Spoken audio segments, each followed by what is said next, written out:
What's good, Melanin Warriorz? And it's so good to be back, man. Before I jump into anything, I want to say y'all excuse my picture today. I'm doing a little bit of remodeling, I guess you could say, for my whole setup. But like I said, welcome back to the Melanin Warriorz Podcast, man. The place where we speak truth unapologetically, honor our ancestors boldly, and make sure our people walk with knowledge, not confusion. Today, we're diving into something that a lot of folks don't know, a lot of folks never learn, and a lot of folks never even question.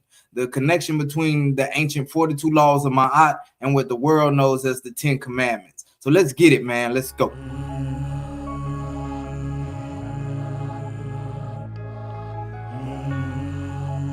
Stand for something, you gon' fall for anything. Melanin Warriorz. Let's go. M-E-L-A-N-I-N Warriors. M-E-L-A-N-I-N Warriors. M-E-L-A-N-I-N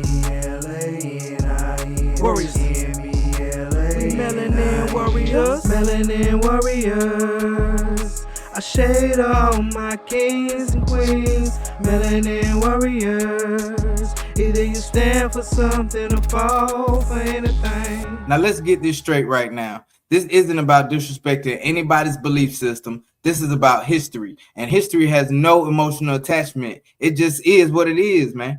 Before Moses walked up any mountain, before any stone tablets were carved, before the book of Exodus was even written down, Kemet already had a spiritual and moral system established, a system that goes all the way back to around 2400, 2300 BCE during the Old Kingdom. The laws of Ma'at were already being lived, spoken, and written in the pyramid text and the coffin text.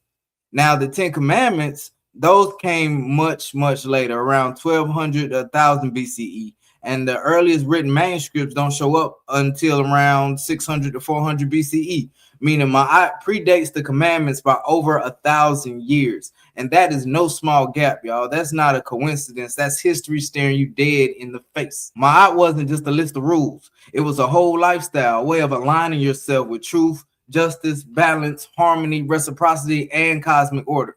When a Kemetic person said the 42 laws, it wasn't like being yelled at by a preacher saying what you better not do, or if you do this, you'll go to hell, which is a make-believe place anyway, which was, just on the side note, they use hell and the devil and things like that as a form of mind control, pretty much saying we wrote this Bible a certain way. You got to do things a certain way or you're going to go to this mystical hell place, and scared the crap out of everybody who believed in it. Like you were going to go into this burning place with this evil man with horns who's going to torture you for eternity and all this other stuff.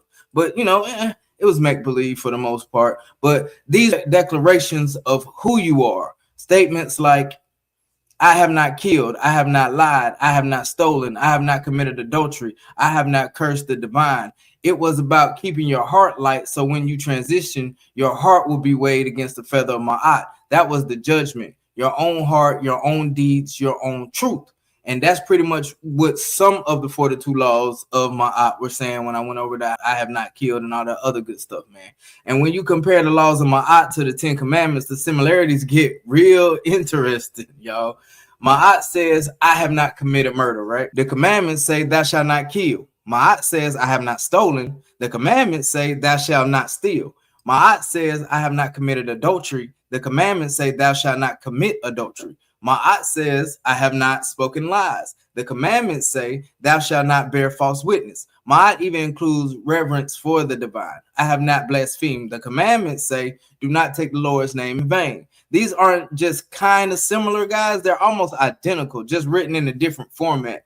Yet one is thousands of years older than the other. So you have to ask yourself, did two civilizations in the same region in close contact just happen to come up with some moral code, or did one learn from the other? And I know a lot of, diehard Christians and everything like that's going to say this is BS and all this other stuff. But, we'll get to that part, whenever we get to it. Y'all put some in the comments. But because we know for a fact that Kemet influenced everybody, the Greeks studied in Kemet, the Romans studied in Kemet, even the Hebrews, and I'm sure a lot of y'all ain't gonna like that one, but even the Hebrews lived in and around Kemet for generations. So when people migrated out, it makes sense that they carried pieces of the Egyptian knowledge, stories, moral systems, customs, spiritual concepts. Nothing in history happens in isolation. The beauty of this conversation isn't to say Kemet was better.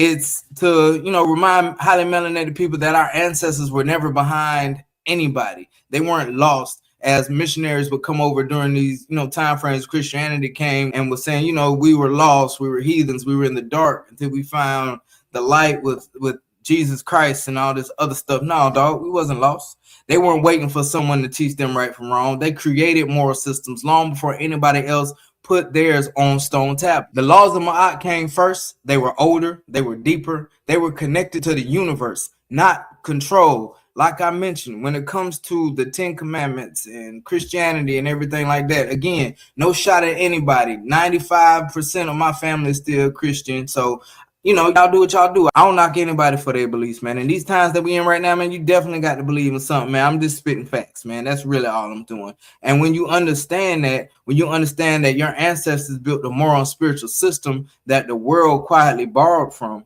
when you understand the level of intelligence, spirituality, and balance they had thousands of years before anybody wrote a Bible, you walk different, think different, you stand taller, you understand that your lineage doesn't start in slavery, it starts in civilization. So today's message for everyone listening is, just know your history, know your ancestors, know your power, and don't ever let anyone convince you that your people were in spiritual darkness waiting to be saved by this mystical man on the cross.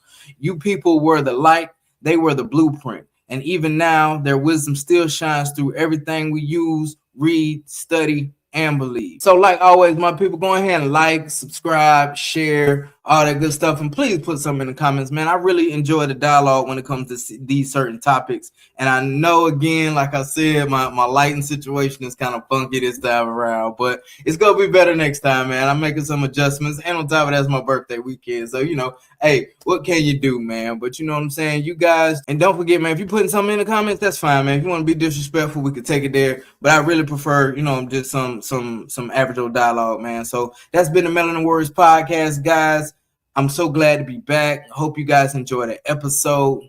And it in my people. I say something you can fall for anything. Melanin Warriorz. Let's go. M-E-L-A-N-I-N. Warriors. M-E-L-A-N-I-N. Warriors.